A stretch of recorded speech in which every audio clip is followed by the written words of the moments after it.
V സിമാരുടെ ചോദ്യം ചോദിച്ചതുകൊണ്ട് നമ്മുടെ ഈ വിഷയമല്ല എങ്കിലും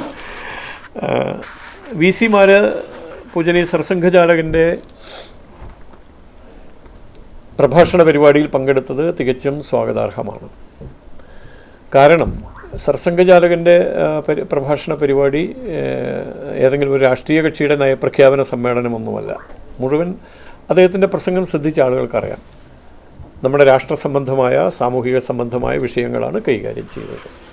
അത്തരം വിഷയങ്ങൾ കൈകാര്യം ചെയ്യപ്പെടുന്ന എല്ലായിടങ്ങളിലും ആർക്കും പങ്കെടുക്കാമല്ലോ. അതിന് നിയമപരമായ തടസ്സങ്ങളില്ല, സാങ്കേതികമായ തടസ്സങ്ങളില്ല, ധാർമ്മികമായി തെറ്റുമില്ല.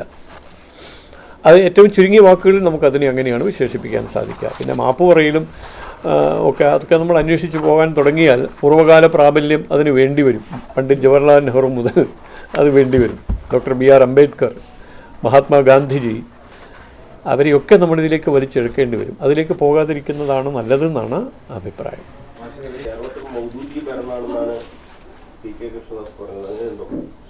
അങ്ങനെയാണല്ലോ അനുഭവം. അതായത് പിന്നെ മൗദൂദി എന്നുള്ളത് ഒരു മത ആചാര്യൻ എന്നതിനപ്പുറത്തേക്ക് അതൊരു ആശയമായി നിലനിൽക്കുകയാണ് കേരളത്തിലെ ആശയപ്രചാരണ രംഗത്ത്, ആശയ രൂപീകരണ രംഗത്ത് ശക്തമായി സ്വാധീനം ചെലുത്താനുള്ള ഗൂഢമായ പദ്ധതികൾ ഒരുങ്ങിയിട്ടുണ്ട്. അതിപ്പോൾ നടപ്പിലാകുന്നുണ്ട്. ആ പദ്ധതികളുടെ ഭാഗമായി ഇവരെയൊക്കെ പ്രീണിപ്പിച്ചാലേ മുന്നോട്ട് പോകാൻ കഴിയൂ എന്ന തരത്തിലേക്കൊരു സാഹചര്യം സൃഷ്ടിക്കപ്പെട്ടിട്ടുണ്ട്. അതുകൊണ്ടാണ് കൃഷ്ണദാസി അങ്ങനെയൊരു പരാമർശം നടത്തിയത്. അത് ഗൗരവമുള്ളതാണ് താനും, നമ്മളത് കണക്കിലെടുക്കേണ്ടതാണ്. അത് കേരളത്തിന് ഗുണകരമല്ല. ഇന്ധനവില വർധനവ് നമ്മെ സംബന്ധിച്ചിടത്തോളം കഴിഞ്ഞ ദിവസം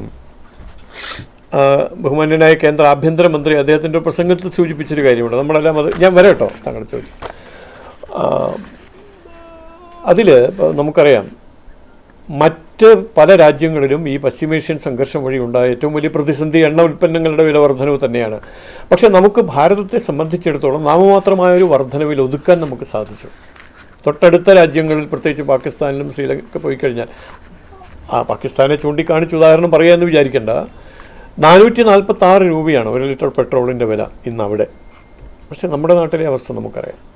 അപ്പോൾ ആ നിലയ്ക്ക് ഇന്ധന വില വർധനവ് നമ്മുടെ നിയന്ത്രണത്തിൽ നിൽക്കുന്ന ഒരു കാര്യമല്ല എന്നൊരു യാഥാർത്ഥ്യമുണ്ട്.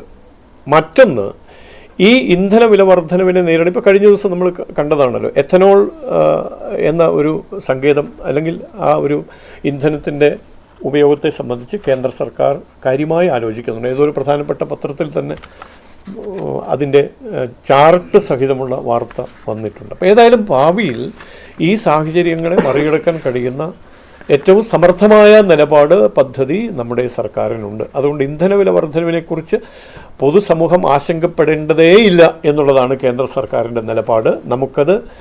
നമുക്ക് സഹിക്കാവുന്നത്രയും, നമുക്ക് വഹിക്കാവുന്നത്രയും പിടിച്ചു നിർത്താനുള്ള പദ്ധതി സർക്കാരിനുണ്ട്.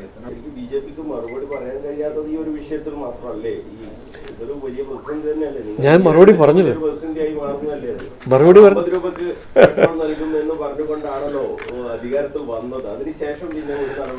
നോക്കൂ, 50 രൂപക്ക് പെട്രോൾ നൽകും എന്ന് പറയുന്ന കാലത്ത് 2.5 ലക്ഷം കോടി രൂപ ഓയിൽ പൂളിൽ നമുക്ക് കടമുണ്ടായിരുന്നു.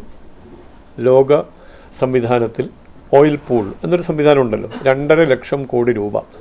ജനങ്ങളോട് പറഞ്ഞത് അങ്ങനെ ആ രീതിയിലൊന്നും അല്ല. പെട്രോളിന്റെ GST വരുന്ന സമയത്ത് ഇതൊക്കെ ഉൾപ്പെടുത്തി, പെട്രോളിന്റെ 50 രൂപക്ക് പെട്രോൾ കിട്ടുമ്പോൾ ഇതൊക്കെ പറയണട്ടോ, GSTയിൽ ഉൾപ്പെടുത്തി അല്ലേ? GSTയിൽ ഉൾപ്പെടുത്തി എന്നാണല്ലോ. ഈ GSTയിൽ പെട്രോളിയം ഉൽപ്പന്നങ്ങൾ ഉൾപ്പെടുത്താതിരിക്കാൻ ഏറ്റവും ശക്തമായി വാദിച്ചത് ആരാണെന്നറിയോ? കേരള ഗവൺമെൻറ്റാണ്, ഇടതുപക്ഷ ഗവൺമെൻറ്റാണ്. എന്തുകൊണ്ടാണ്? ഈ പറയുന്നത് പൊതുവേ നമ്മൾ പറയണം, ഇപ്പോൾ ഈ പെട്രോൾ പമ്പുകൾ സ്ഥാപിക്കുക, പെട്രോളിയം ഉൽപ്പന്നങ്ങൾ വിതരണം ചെയ്യുക, ഇത്തരം കാര്യങ്ങളിൽ ഗവൺമെൻറ്റിന്, സംസ്ഥാന ഗവൺമെൻറ്റിന് ഒരു റോളുമില്ല. പക്ഷേ ഇന്ന് സംസ്ഥാന ഗവൺമെൻറ്റിൻ്റെ വരുമാനത്തിൻ്റെ വലിയ ഒരു വിഹിതം ഈ പെട്രോളിയം ഉൽപ്പന്നങ്ങൾ വിൽക്കുന്നതിലൂടെ ലഭിക്കുന്ന നികുതിയിലൂടെയാണ്. ശരിക്കും നോക്കുകൂലിയാണ് സംസ്ഥാന സർക്കാർ വാങ്ങുന്നത്. അല്ലാതെ സംസ്ഥാന സർക്കാരിന് 5 പൈസ മുതൽ മുടക്കില്ലാതെയാണ് പെട്രോൾ പമ്പുകൾ പ്രവർത്തിക്കുന്നത്. ആ പമ്പിലൂടെ വിൽക്കുന്ന പെട്രോളിയം ഉൽപ്പന്നങ്ങളിൽ വഴി ലഭിക്കുന്ന നികുതി പണം, വലിയ തോതിലുള്ള നികുതി പണം കേരള ഗവൺമെൻറ് സ്വീകരിക്കുകയാണ്. അപ്പോൾ ഞാൻ പറഞ്ഞത് അതല്ല. അപ്പോൾ ഈ പറഞ്ഞ 50 രൂപയ്ക്ക് പെട്രോൾ നൽകുക അന്നത്തെ സാഹചര്യത്തിൽ അങ്ങനെയാണ്. പക്ഷേ ഇന്ന് ആ രീതിയിലല്ല കാര്യങ്ങൾ പോകുന്നത്. അതുകൊണ്ട് വർത്തമാനകാല സാഹചര്യം കൂടി കണക്കിലെടുത്തുകൊണ്ടല്ലാതെ സർക്കാരിന് നയം സ്വീകരിക്കാൻ സാധ്യമല്ല.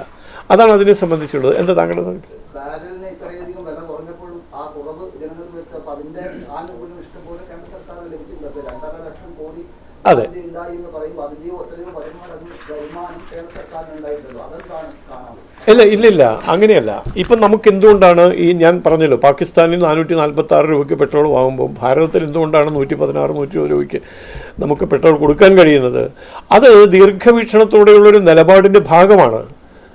അപ്പോൾ ഒരു കരുതൽ എന്ന നിലയ്ക്ക് കൂടി നമ്മൾ വേണ്ടി ഇപ്പോൾ പെട്ടെന്ന് ഇപ്പം നമുക്ക് എല്ലാവർക്കും അറിയാമല്ലോ, ജനഹിതം ഹിതകരമായതും ഗുണകരമായതും രണ്ട് കാര്യങ്ങളുണ്ട്. അപ്പം നമ്മളൊരു നടപടി സ്വീകരിക്കുമ്പോൾ ജനങ്ങൾക്കിഷ്ടപ്പെടുന്നത് ജനങ്ങൾക്കിഷ്ടപ്പെടുന്നത് ഹിതകരമായ നിലപാടുകൾ സ്വീകരിക്കാം, ജനങ്ങൾക്ക് ഗുണകരമായതും സ്വീകരിക്കാം. ഗുണകരമായി സ്വീകരിക്കുന്ന നിലപാടുകൾ ഒരുപക്ഷെ ഹിതകരമാകണമെന്നില്ല, ഇഷ്ടപ്പെടണമെന്നില്ല.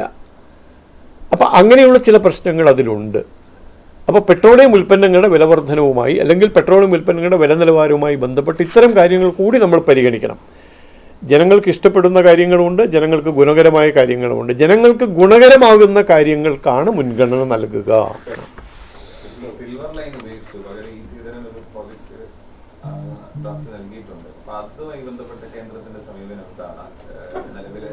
അല്ല, അതിനെ സംബന്ധിച്ച് ആധികാരികമായിട്ട് പറയാൻ എനിക്ക് കഴിയില്ല. ശ്രീധരൻ സാറ് ഒരു നല്ലൊരു പ്രോജക്റ്റ് കേന്ദ്രത്തിന് മുമ്പിൽ വച്ചിട്ടുണ്ട്, വളരെ പോസിറ്റീവായിട്ട് അത് സ്വീകരിച്ചിട്ടുണ്ട്. അശ്വിനി വൈഷ്ണവ്ജി ആ കാര്യത്തെക്കുറിച്ച് പഠിക്കുന്നുണ്ട് എന്നാണ് അന്ന് നമ്മൾ പറഞ്ഞു കേട്ടത്. ഇന്നിപ്പോൾ സംസ്ഥാന സർക്കാർ മാറി, നയങ്ങൾ മാറി, നിലപാടുകൾ മാറി. അല്ല, തീർച്ചയായിട്ടും വികസന സംബന്ധമായ ഏത് നിർദ്ദേശങ്ങളെയും ഭാവാത്മകമായി സ്വീകരിക്കുന്ന സമീപനമാണ് കേന്ദ്ര സർക്കാരിൻ്റേത്. അങ്ങനെ നോക്കുമ്പോൾ ജനങ്ങൾക്ക് ഗുണകരമാകണം, നാടിൻ്റെ വികസനത്തിന് സഹായകമാകണം. ആ നിലയ്ക്കുള്ള പദ്ധതികൾ ആര് സമർപ്പിക്കുമ്പോഴും അതിനെ തുറന്ന മനസ്സോടെ ഉൾക്കൊള്ളാനും അത് വേണോ വേണ്ടോ എന്നുള്ളത് മറ്റൊരു കാര്യം, അതിനെക്കുറിച്ച് പഠിക്കാനും കേന്ദ്ര സർക്കാർ തയ്യാറാകും.